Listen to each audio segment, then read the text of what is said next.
আমি আমেরিকাতে আসার পরে সবাই আমার থেকে জানতে চেয়েছে আমি কিভাবে ইংলিশ শিখেছি। তো আজকে চলুন আপনাদেরকেও বলি কিভাবে আমি ইংলিশ শিখেছি।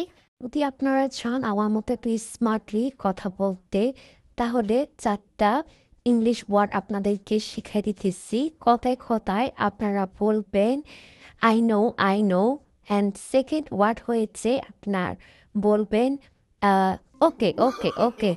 এরপর আপনারা বলবেন এরপর আপনারা বলতে পারেন ইটস ওকে। এত সুন্দর করে আপনাদেরকে ইংলিশ কে শিখাবে বলুন, আপনাদেরকে আমি এত সুন্দর করে ইংলিশগুলো শিখাতেছি।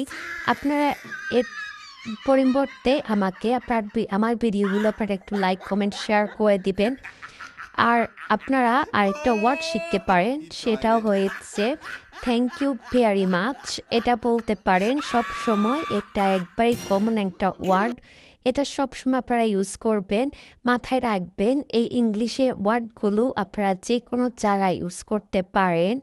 এটা আসলে একটা ফান ভিডিও, আপনারা ফান হিসেবে নিতে পারেন। আসলে এটা একটা মজা করে আমি ভিডিওটি মেক করছি।